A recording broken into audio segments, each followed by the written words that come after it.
you guys today are going to see two events involving 5 different faculty members here at LHS. The first one is going to bookend the period. So we're going to start with 2 faculty members. We're going to send them off to do some writing, and then we're going to bring them back to read what they've written.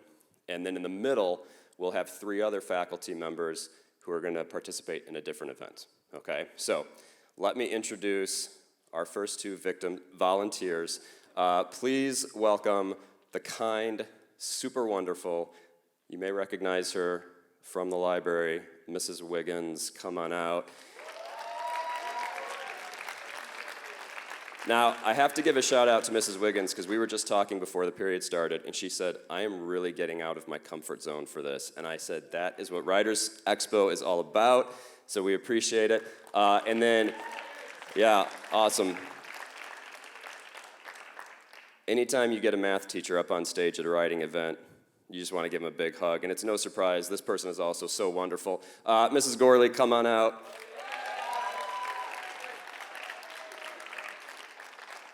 All right, here's the deal. They're going to write some poetry, impromptu.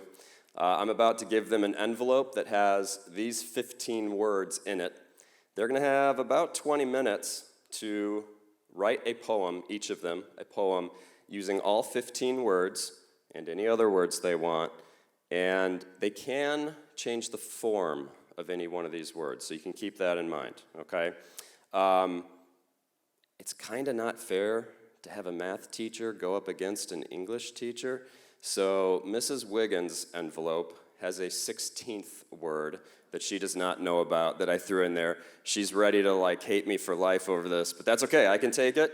We'll see what she does. She can roll with it. All right, envelopes. There you go. There you go. If you want to go side stage, you can. If you want to go down to the green room, you can. But if you could maybe by 9, 12, be within earshot, that'd be awesome. All right, off you go. Thank you. We'll see what they do. All right, next up. This is a fun one. 2 truths and a lie. Here's the deal. Well, let's bring them out first. So the first guy, I was told that he is the greatest musician to ever walk the halls of LHS. I read this, and I was like, that can't possibly be the case. Tom Morello went to high school here, for crying out loud. And then I kept reading, and it said, the greatest musician to ever walk the halls of LHS while rocking a bald head, glasses, and a last name that starts with the letter K. So then I was like, okay, that makes more sense. Please welcome Mr. Karnstedt. He is a well-dressed man as well. Look at that cardigan, ladies and gentlemen. I love it. Great taste in clothing, yeah. Okay, next. He is actually a part of the greatest graduating class in LHS history. He's also a social studies teacher here. Please welcome Mr. Thompson. And it's true, I saw that on niche.com. And if it's on niche.com, it must be true, so I don't know. Next up, I don't actually know what he does here. I've just seen him walking around the halls. Please welcome Dr. Koulentes. A really good floor hockey goalie, by the way. If you ever need a goalie for floor hockey, talk to this man. All right, so each of them has a story to tell you. 2 of them are true stories. 1 of them is a complete lie, okay? Your job is to figure out which is which. After they tell their stories, we will have time for you to ask them questions, trying to probe who the liar is, okay? So get ready for that. I forgot to bring the key thing I needed. Mrs. Lemastry, do you know what I'm talking about from past years? We won't use it this period, but I don't know if you could go find it for me. You're awesome. Okay. Who do you want to hear from first? Okay, I heard Karnstedt first. So Karnstedt, you're up. Let's make sure the mic is on. I mean, we could do this seated if you wanted. I don't know. I don't want to set a precedent here. You know. All right. Gotta get my notes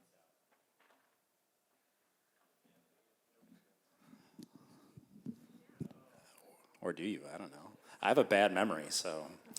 All right, how's everybody doing today? Good? Good morning? All right. So, I'm going to tell you about the activities that I did during our fantastic lockdown year of 2020. So, like many of you, I spent a lot of time at home during the summer and fall of 2020. And one of my self-care routines was to run. I was on cross country in high school and kind of continued to run throughout, college and as an adult. Nothing really super serious. I'm not really that good at running. I just kind of enjoy having something that I don't have to think about anything else, right? So I found myself getting up every morning, before logging on to the computer for 9 hours, and I would run half an hour. And then that turned into 45 minutes, and then an hour, and then as soon as I knew, it was 4 a.m. and I'm getting up and doing 12 miles before school, which was kind of fun, but also very tiring. I also went to bed at 7:30, which was great because then the day went by super fast. So I decided let's turn this into a goal. I always loved running on the Des Plaines River Trail. Has anybody run or walked or biked on that trail? So we're super lucky to have that run through our backyard. And I've only ever run from Libertyville north. And I was I want to figure out what's going south. Little to my knowledge, that trail actually ends 30 miles south in River Grove. So I decided to, over the course of the fall, I plotted it out, right? I was going to I'm going to run 10 miles this Saturday, 15 this Saturday, and eventually make my way all the way up the trail. Except for I really did it twice because each time I would go to some random parking lot and run out and back, and then next Saturday, other random parking lot, out and back, and there's some overlap and stuff like that.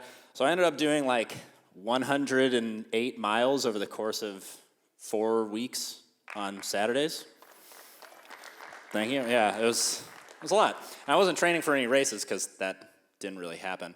One other note of the Des Plaines River Trail that you might not know, up here is a very nice, wide gravel trail. Down once you get past Park Ridge and into where it ends in River Grove, it's basically a dirt trail through the woods that's unmarked. Some of it goes past cemeteries. I saw some deer legs and stuff like that. It was quite the harrowing experience. So that's my story of running the entire Des Plaines River Trail.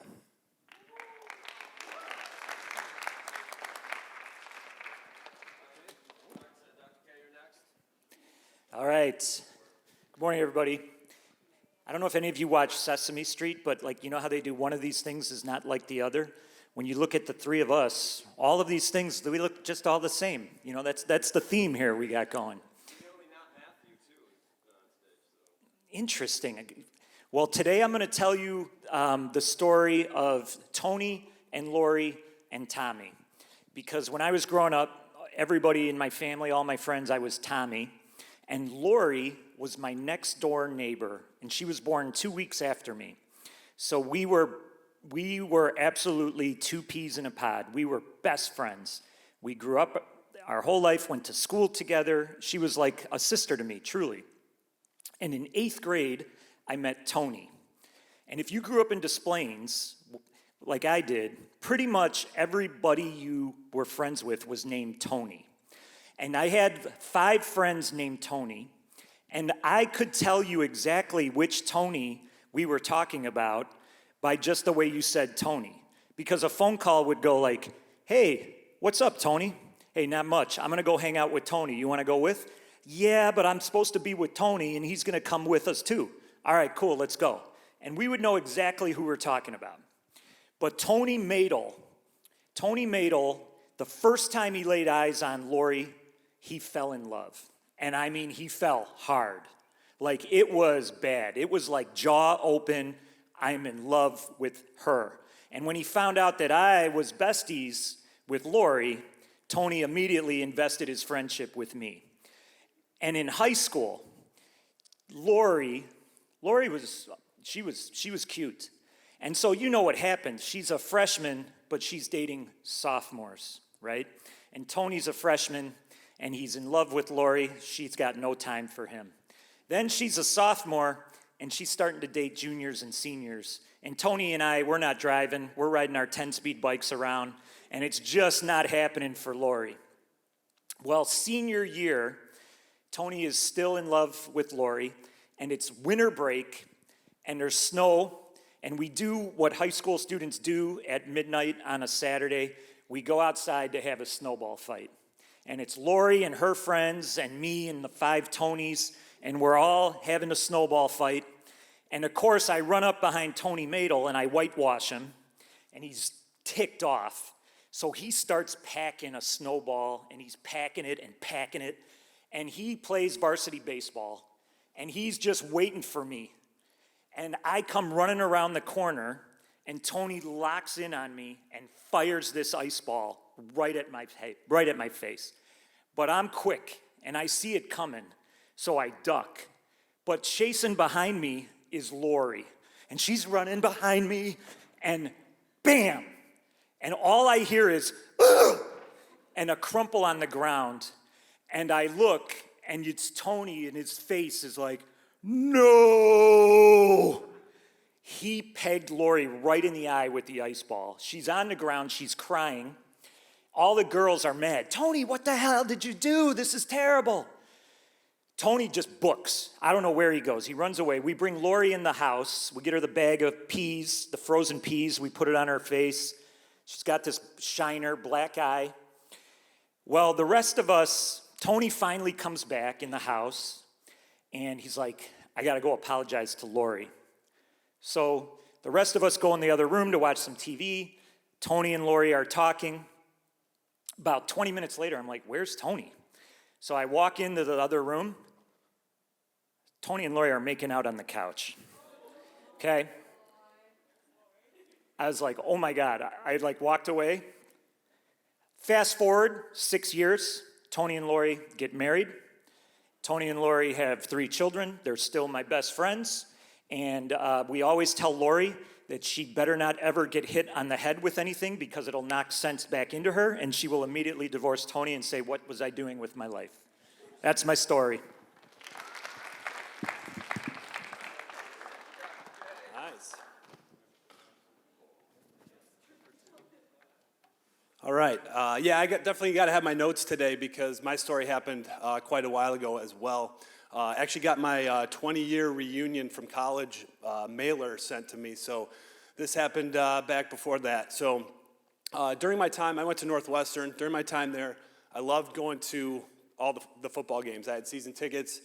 Sometimes my friends and I would hit the road and go to other Big Ten venues. So we went to Illinois, Purdue, Iowa, Michigan State, that's all right. But the big one was the Big House in Michigan. So we got to travel there and check it out. So little did I know when I went to Michigan, I was going to be having the time of my life and hanging out with the GOAT. Anybody know who the GOAT is? Tom Brady, yeah. So the story actually starts a year before the real interaction with Tom.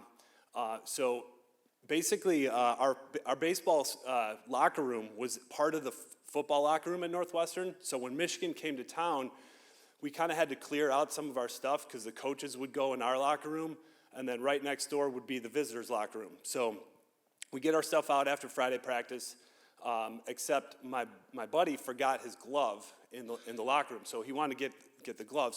But Michigan, their stuff, they got all their stuff into the locker room ready to go, and we couldn't go in. We're definitely not allowed. So we waited till later that night.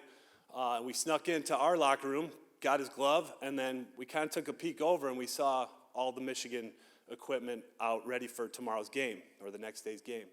So my buddy Todd, Todd from Minnetonka, Minnesota, he's like, hey, my buddy Benny, he plays tight end for Michigan. We're going in, we're going to check out his stuff. And I'm like, all right, let's go. So we sneak in, we check out their stuff, it's all laid out perfectly, and he goes over to Benny's locker room and he throws his helmet on. So he puts on Benny's helmet. So I'm like, all right, well, we're in here, I'm going to put on number 10s. So number 10 is Tom Brady.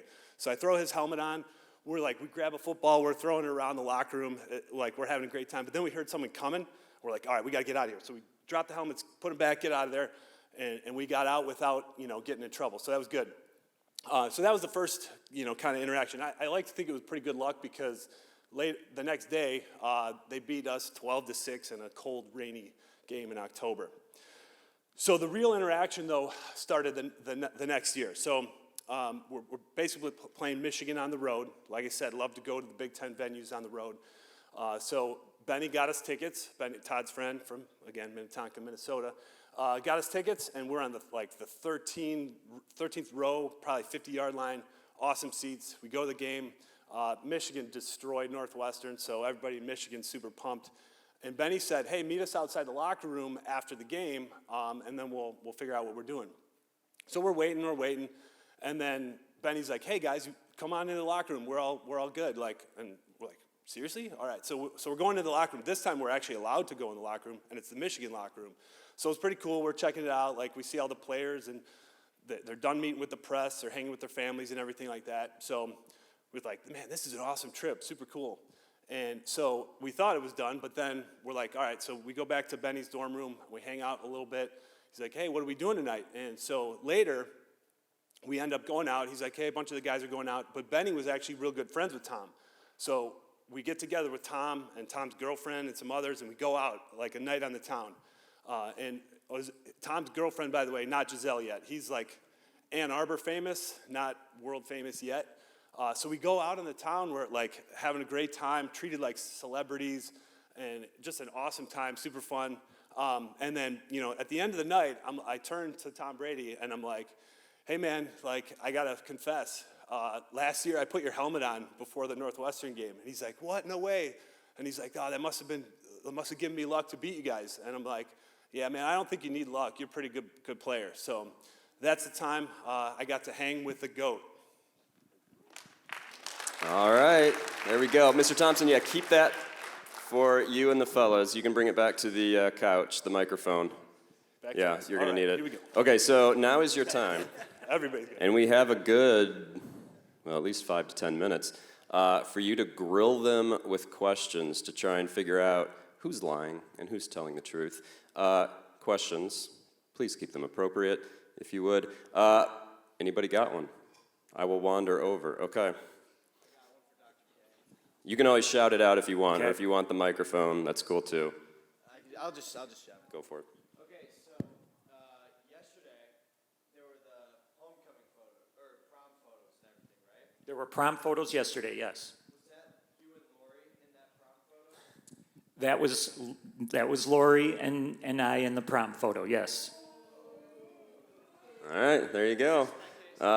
Yeah, go ahead, shout it out. For Dr. K again, can you name all of the last names of every Tony? Okay, not in alphabetical order. Tony Madel, Tony Tosterud, Tony Carlino, Tony Randazzo, Tony Cimbalo, and who did I forget? Tony Pena. Okay. Other questions? Yeah, this one's from the back, so I'm going to bring you the mic. This is a question for Mr. Karnstedt. What running shoes did you wear? I have 2 pairs of Nike Pegasus, and then I have a pair of Brooks Ghosts. Do you know what year? I think 2020. I bought the Pegasus in 2019, and then another pair in spring of 2020. And then the Okay. Brooks I bought that summer. I buy a lot of running shoes. I'll admit that. All right. Yep. Is that a hand? Did I see a hand? Nope. Okay. Oh, come on. All right, here we go. All right, Mr. Karnstedt, what's your mile time? Best mile time or what Sure, mileage? best mile time. The best mile time as an adult, I'm not going to count what I did in high school because I was way more in shape then. As an adult, probably low 6s, high 5s. Not recently, though. That was probably still 6 or 7 years ago. Okay. Only one in a row. We still got time. All right, I'm coming over. Gonna get my miles in today, too. Okay, I have a question for Dr. K. Did you ever have a crush on Lori? No, Because Lori, like, I knew her from literally the moment I was born, essentially. So really, she was like my sister. We hung out every day. We played games. We colored. We walked to school together. We came home for lunch together and walked back. So she is very much like a family member to me. And I was always the guy, though, because Lori was so cute. She was very popular. I was always the matchmaker because all the other boys in school would come up to me to try to figure out how to become friends or get to know Lori. Okay. I see no hands. Oh, down there? Yeah, go ahead and shout it out.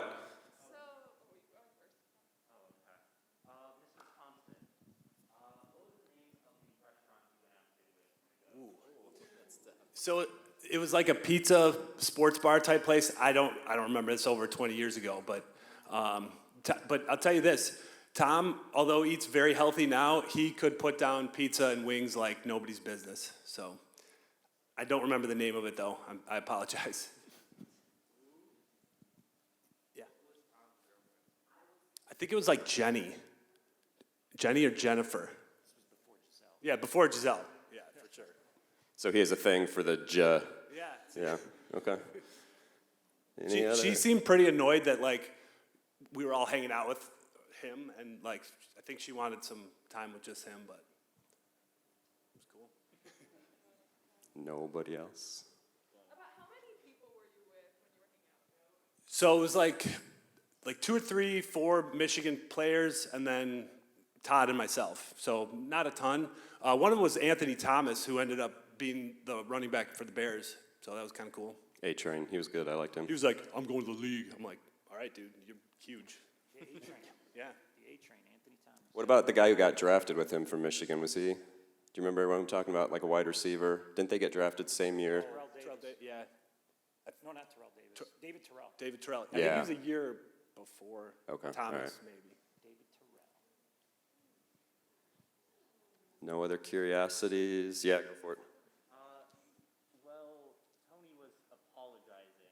What were you doing in the other room with the other guys? So I was in the other room with the other guys, and Shelby was there, Christina was there, Erica was there, and we were all just like hanging out, watching. It was definitely a Saturday night, so usually we'd be watching Saturday Night Live, but just kind of hanging out. Maybe we went to Blockbuster, had like a VHS that we were watching, but it was kind of just a discussion of like, oh man, Tony totally messed this up. Like, this is bad. And then once we figured out that they were like kissing and making out, I went and told everybody, and then it was just chaos. Like, everybody was going nuts and kind of just stormed into the room after that. And yeah, it's probably pretty awkward for Tony and Lori at that moment. Michelle. And I didn't know Michelle until college. In my backyard.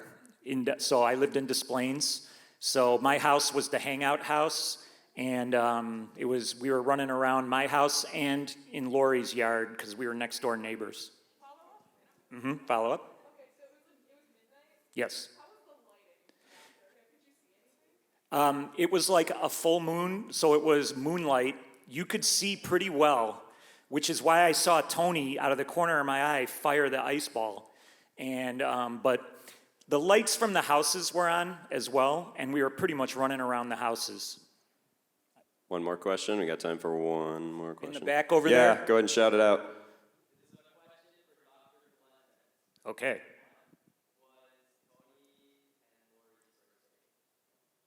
What was their first name? First date.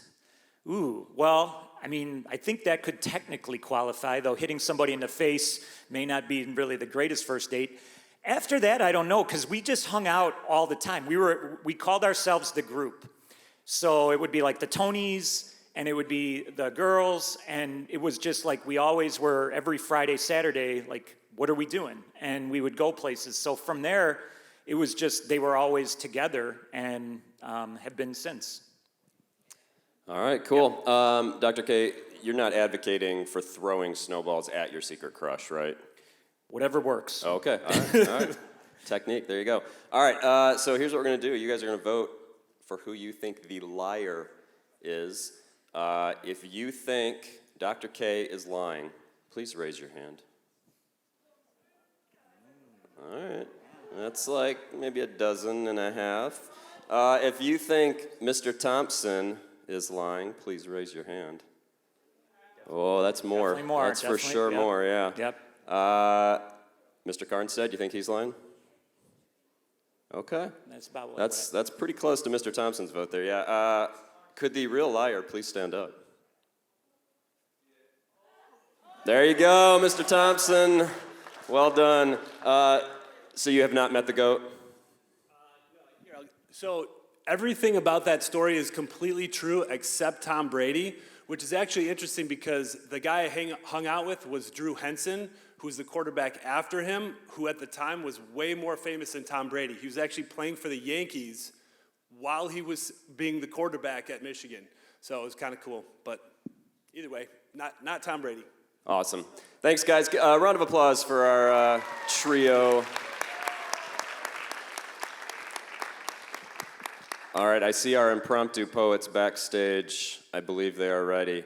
Mrs. Wiggins, Mrs. Gourley, come on out. I'm going to bring the list of words back up on screen so everybody can see them. You guys want the podium? Mrs. Wiggins, what was your 16th word? My 16th word was one I use daily. It was algorithm. Yes. Okay. So here we go. So 2 hours west of here, in the northwest corner of the state, I grew up.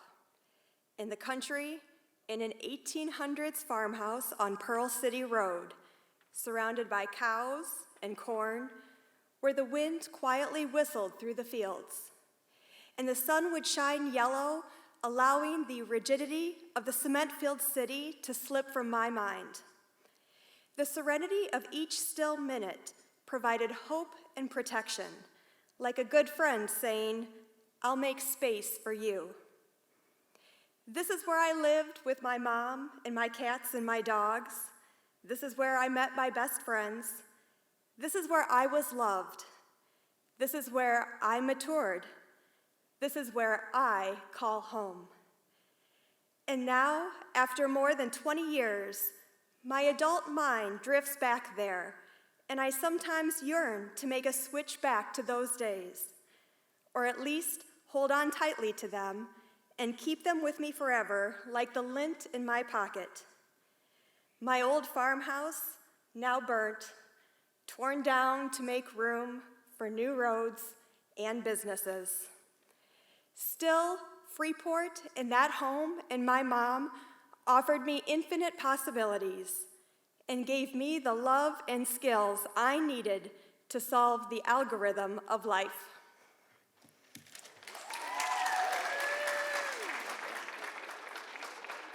Yeah, I'm very impressed. That's awesome.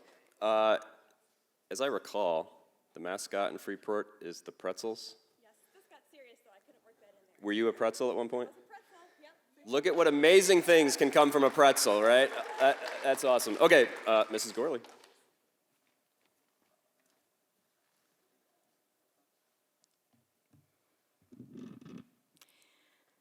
This poem is called Class on a Tuesday Morning. I was teaching my lesson as usual during second period when a sound began to emerge like the whistle of a tea kettle. It was the monthly emergency warning check that happens on Tuesdays at 10 a.m.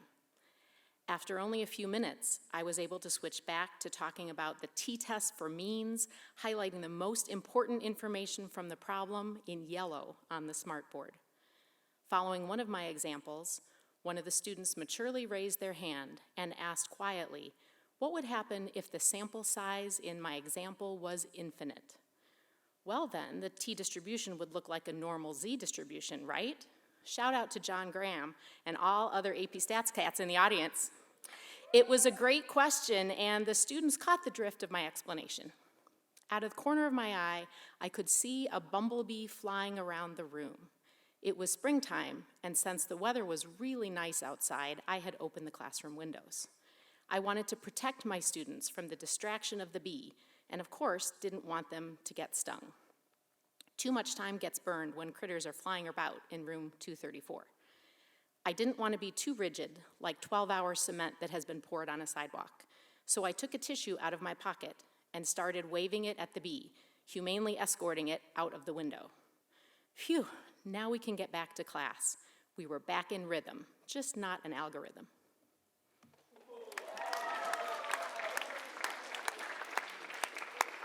Throwing down the 16th word, that's impressive. Okay, I'm gonna keep that mic on, and I'm gonna have you join them, because we're gonna throw some questions to all 5 of you, really, since this is Writers Expo, after all. Before the period, I was talking to Mrs. Wiggins, and whenever we do these sorts of events, personally, I'm always interested in strategy. Like, how do you go about just doing this, right? And she was telling me she had actually considered, leading up to this morning, coming up with different topics she could write about, but then she's like, well, I don't know what the 15 words are gonna be, right? And will they fit in with my idea? So I guess my question to both of you then, to start off, when you got there, wherever there was, and you started composing this, yeah, what was your strategy? Well, so I think my strategy, when I thought about preparing for today, even though impromptu you usually don't prepare for, I still wanted to prepare. I thought of different images and experiences in my life that were personal and meaningful for me that I thought would be easy to craft into a poem because they're so vivid. Sometimes, when we like to write about different things, we need to do research ahead of time. I knew I wouldn't have time to do that research. So I already had those ideas in my mind, and when I looked at the words, I was kind of hoping that something popped out to me. And I think it's interesting because my mom and I were just talking not too long ago, about Freeport. My mom still lives back there, and maybe her moving, and what that means when I no longer have a connection there. And thinking about my own house and so forth, and how it was an old farmhouse, but then they tore it down to make room to urbanize it more. And I think I saw the word burnt, and that just kind of took me back there, and I decided to kind of go along with that. But for me, it's definitely harder to be creative on the spot. I'm usually a little bit more analytical, so that's why I had said earlier this took me out of my comfort zone. And I also don't do a whole lot of writing aside from, writing lessons for class and making up examples. And I figured that the easiest thing for me would be to try and draw on the things that really make me me. I would say I'm a mom first and a teacher second. And if I could somehow bring either of those into my writing, it would probably make me a little more comfortable. We were talking as we were working, and both of us were shaking. Both of us were admitting, we were like, this is definitely out of our comfort zone for sure. But it also feels really good to get something down on paper. I was watching the poetry example that Mr. Tooley had sent from a few years back, and I agree. I think just getting something down on paper is a really good thing. And for me, I'm very anal. I want to make sure I can check off all the boxes. So I started by typing my 15 words, and then I would put a little X in front of them when I used it. I bold printed it because I just wanted to make sure I really could count it. So once I was able to do all that, I felt like it was puzzle solved. That was really smart. Second question, and I will ask you guys if you have any questions, I promise. I'm curious what the most difficult word was to use for you personally.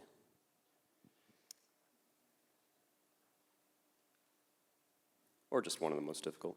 I think, Mr. Tooley had told me when I walked in that he was going to give me a special word, and I think that heightened my nervousness because I didn't know what that special word was.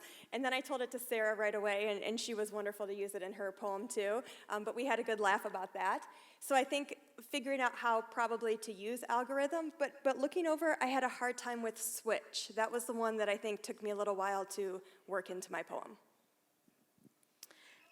I think I was trying to figure out cement, and I wasn't sure if I wanted to use it as a description of something or as literal cement. So when I decided that cement and rigid could go together, that worked out. Awesome.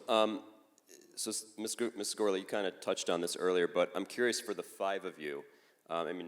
Mrs. Wiggins, you were obviously an English teacher, and even then I think sometimes students think this is super easy for us, right? But it's not.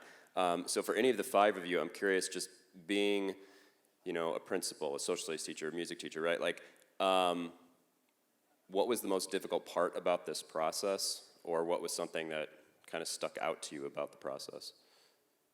I don't know if that question makes sense, but. Sure.